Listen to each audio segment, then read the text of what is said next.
Hello बच्चों, intention of success में आपका स्वागत है।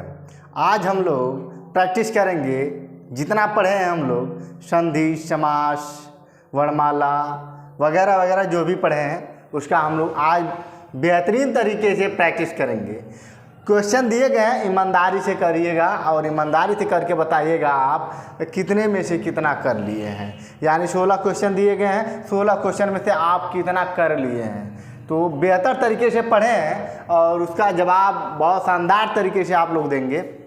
तो पहला ही प्रश्न देखते हैं, हिंदी वर्णमाला में ऊष्म व्यंजन कौन से हैं। तो ऊष्म व्यंजन मैं बहुत अच्छे तरीके से बताया था और आप उच्चारण करके बता सकते हैं कि कौन सा हो सकता है। तो पहला ऑप्शन में देखते हैं श, श, स, ह। दूसरे वाले में देख लेते हैं त, थ, द, ध। तीसरे में ट, ठ, ड, ढ।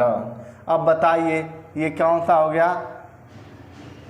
और ये कौन सा। ये हो गया मूर्धन्य, ये हो गया तालव्य, ये हो गया दंत्य। हमारे पास बचा क्या, यानी कि ये वाला बच गया। तो ये बचा, तो यही करेक्ट आंसर होगा आपका।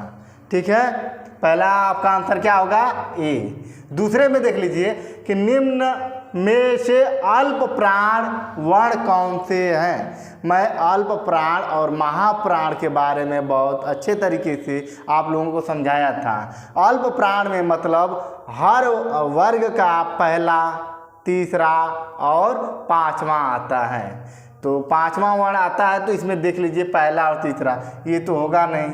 और ये देखिए इसमें से क, ख, इसमें से पहला और तीसरा आया है। इसमें क्या है, थ, ध, ये दूसरा और चौथा है। और इसमें क्या है, फ और भ, ये भी दूसरा और चौथा है। इसीलिए दूसरा और चौथा तो होगा नहीं। इसमें कौन सा आ रहा है, पहला और तीसरा। इसलिए करेक्ट आंसर क्या होगा आपका, बी।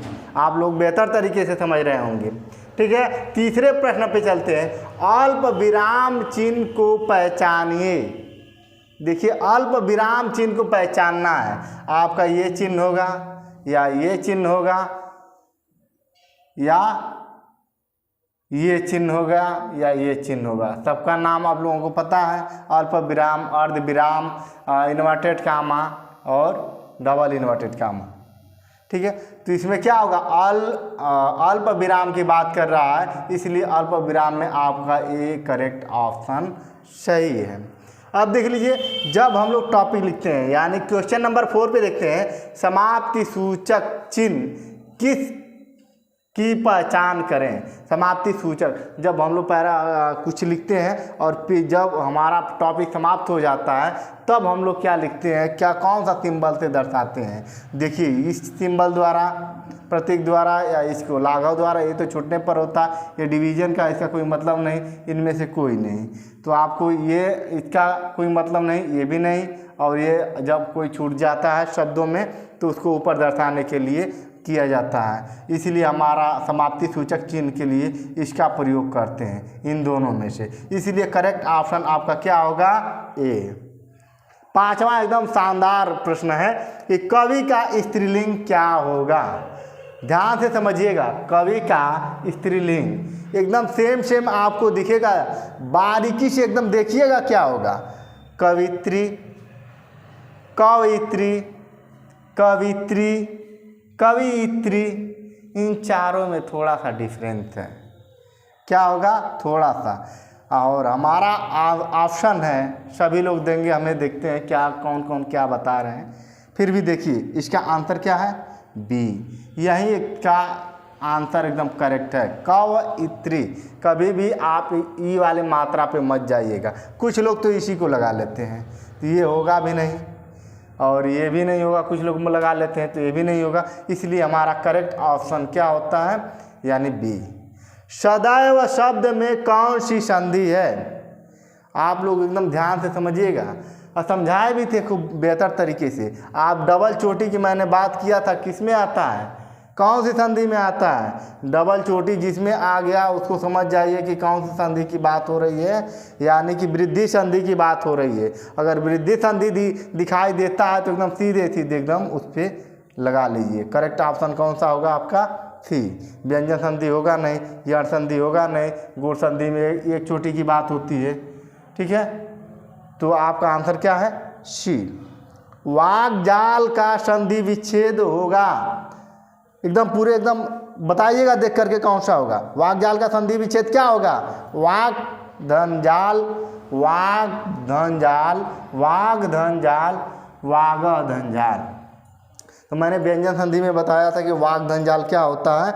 इसका जो जब करते हैं, इसका संधि करते हैं तो किसमें? पहले का यानी कि तीसरे का किसमें बदल जाता है? क में परिवर्तन हो जाता है। तो क में हलंत लगा रहेगा, हलंत लगा है तभी जाकर के आपका क्या होगा? संधि सही होगा। ये वाला मत मार दीजिएगा गलती से, ये गलती से मार देंगे तो पूरा हो जाएगा, तो अलग अलग, तो वाक जाल हो जाएगा। तो वाक जाल हमें करना है, इसलिए हमारा करेक्ट ऑप्शन क्या होगा?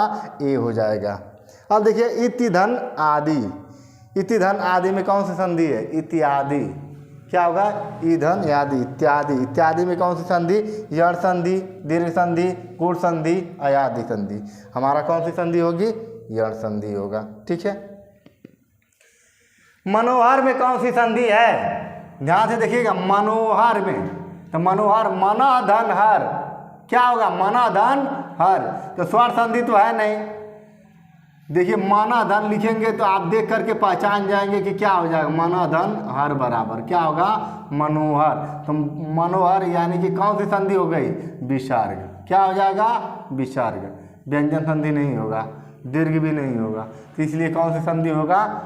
विसर्ग संधि। परमानंद में कौन सा समास है? यानी कि कौन सा समास है बताइए? परम है आनंद, परम है जो आनंद, तक किस में होगा? कर्म। ये द्वंद्व में तो होगा नहीं, दोनों एकदम बराबर का मैटर चलता है।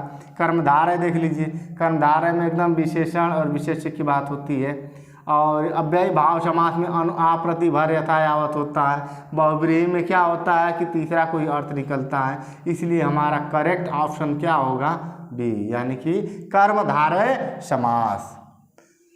11वां प्रश्न देख लीजिए, जलमग्न में समास होगा। कौन सा समास? जल में मग्न, यानी जल में मग्न। तो में किस में प्रयोग होता है? ध्यान से देखिएगा, तत्पुरुष समास होगा, क्योंकि मैं कारक चिन्ह बताया था आपको। तो कारक चिन्ह के हिसाब से देखेंगे तो द्वंद्व तो होगा नहीं, कारक चिन्ह इसमें लगता नहीं, अव्ययी भाव समास में लगता नहीं है, तत्पुरुष में लगता है। तत्पुरुष में कौन सा? अधिकरण में लगता है, तो यहाँ भी केवल तत्पुरुष दिया है, तो क्या हो जाएगा? तत्पुरुष समास, ठीक है।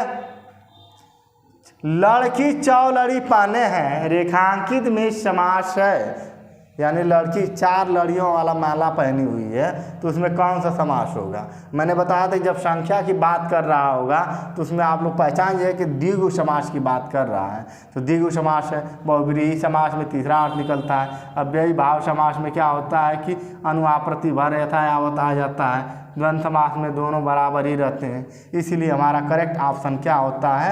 द्विगु समास होता है, ठीक है। जिस समास के दोनों ही पद प्रधान हो उसे कहते हैं। अब जिस समास का दोनों पद प्रधान होता है, हमने बताया था ना कि दोनों ही पद प्रधान होंगे, दोनों एकदम टकराव वाली बात में रहेंगे, इसलिए हमारा द्विगु होगा नहीं, संख्यावाचक बताता है। तत्पुरुष होगा नहीं, क्योंकि इसमें कारक चिन्ह का लोप होता है। कर्मधारय में उपमेय उपमान होता है या विशेष विशेषण का होता है, तो उसमें चला जाएगा, तो हमारा सीधे सीधे द्वंद्व समास में आ जाएगा। किस में आ जाएगा? द्वंद्व समास, ठीक है। स्थावर का विलोम शब्द क्या होगा? स्थावर बड़े इम्पोर्टेंट है, ये बहुत एग्जाम में बार बार आता है, तो आप कंफ्यूज मत होइएगा कि जंगम ऑप्शन है, स्थाई है, मंद है, निर्मम है। तो इसमें सबसे आपका सटीक जो आंसर है, करेक्ट आंसर ए है। क्या है? ए। 15 का देखेंगे, श्री गणेश। श्री गणेश का मतलब होता है शुरू करना, तो इसका लास्ट क्या होगा? तो विलोम शब्द पूछता है, तो समापन, अंत, अत, यानी कि सेंस दे रहा है, लेकिन इसका होता है श्री गणेश का इतिश्री। क्या होता है? इतिश्री। अब देखिए लास्ट क्वेश्चन है, ये लास्ट प्रश्न है आपका कि क्षमा का छपा का पर्यवाची शब्द होगा। अब बताइएगा कि छपा का पर्यवाची शब्द क्या होगा? बताइए। दिन, रात्रि, तारा, आशी। आप लोग एकदम कंसंट्रेट होकर के एकदम बताइए कि कौन सा होगा। हमें पता है कि आप कंफ्यूज हो रहे होंगे, तो मैं बता देता हूँ कि इसमें कौन सा होगा। इसमें करेक्ट ऑप्शन आपका बी हो जाता है। ठीक है, आप लोगों के लिए एक प्रश्न है, बताइएगा कि मुख का विलोम शब्द क्या होगा। मुख का विलोम शब्द क्या होगा। आप लोग कमेंट बॉक्स में ज़रूर इसका आंसर बताइएगा कि मुख का विलोम शब्द क्या होगा। और ये भी बताइएगा कि 16 प्रश्नों में से आपने कुल कितना प्रश्न किया है। ठीक है, आज के लिए यहीं तक, धन्यवाद।